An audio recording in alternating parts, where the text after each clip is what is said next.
Welcome back to My Sugar TV. My name's Tony Song. I am your host, and I wanted to go over what the third day of having a Omnipod felt like. So I'll show you right now. If you haven't seen the other two videos, I'd suggest you do that. Okay, there it is. Now it's the third day that it's on there, and I'd say the only thing that I felt different about it so far is that it is fraying a little bit on the edges, so I'm assuming that eventually if it gets a little bit more frayed, it'll probably come off or it'll be easier to come off. And it's starting to itch, so it's itching around that adhesive, so I feel a little bit of irritation at this point. So it's been 3 days, actually it's probably been 2.5 days now.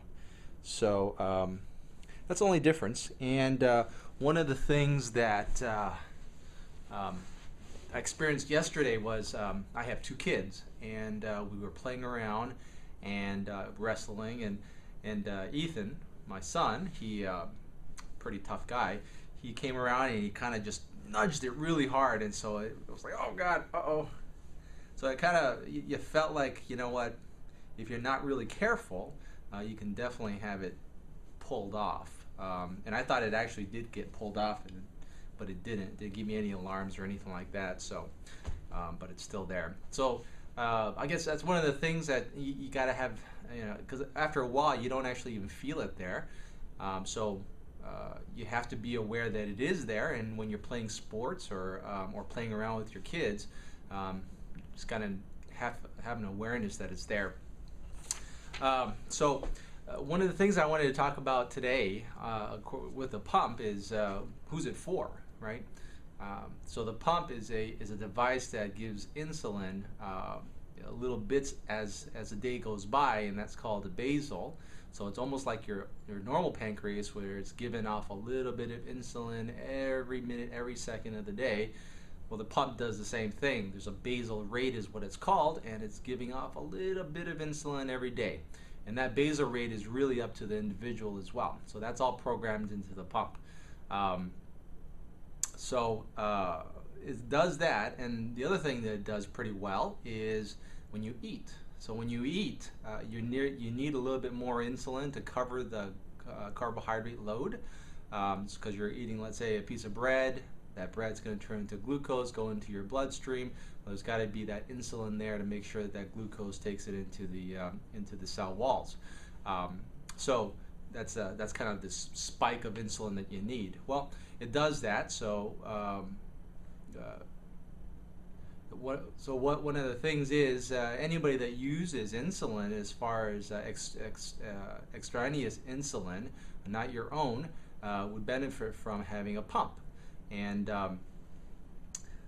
definitely type 1 patients, because more than likely you're probably insulin deficient, but also type 2s that perhaps are very insulin resistant, or over time maybe your pancreas, what we call, poops out, and it just doesn't give off any more insulin. In that case, you'd be insulin deficient as well.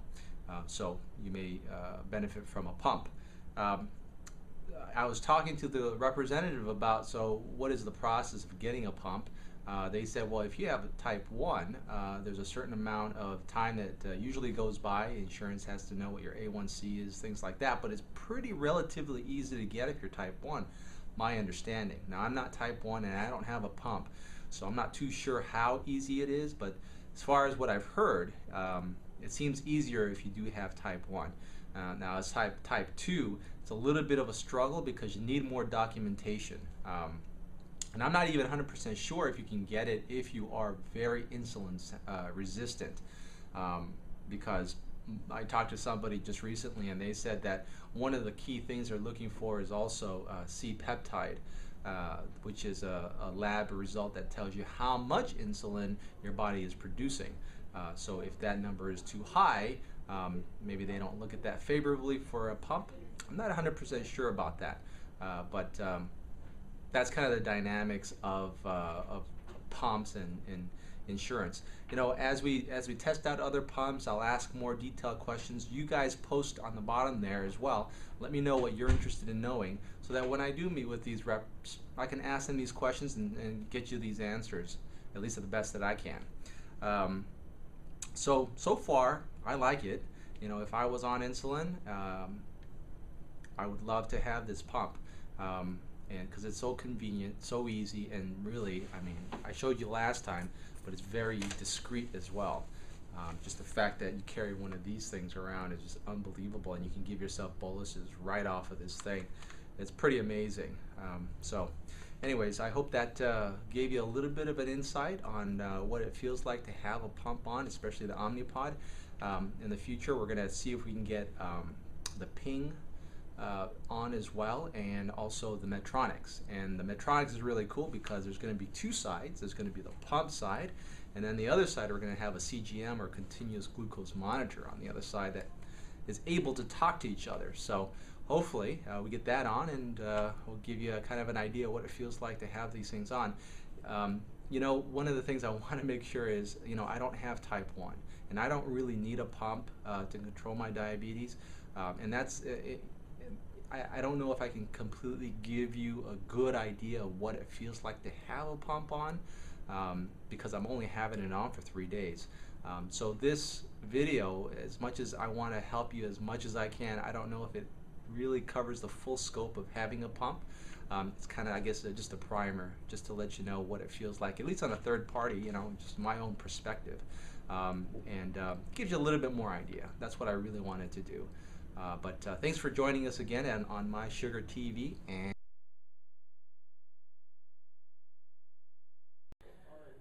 okay, now it just gave me a beep, and now it's saying that the pod expiration advisory, change pod now. And so at this point, it looks like the pod isn't really active anymore, and so I have to pull it off. So let's go ahead and start doing that. I'll hit OK. Okay, that's it. Just wanted to show you that. Okay, so we're going to see if we can remove this. So what they said is that you should start from the back, kind of peel away the edges, like that. So that's coming off. Wow, that sticks on pretty good. Wow. Okay.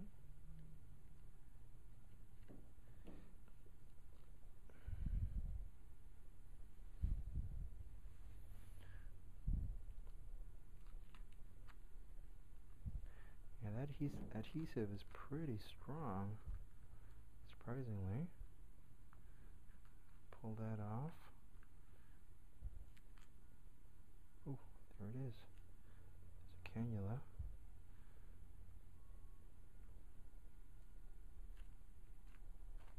There you go. So there's a little hole that the cannula was in. There's the cannula itself. I don't know if you can see it.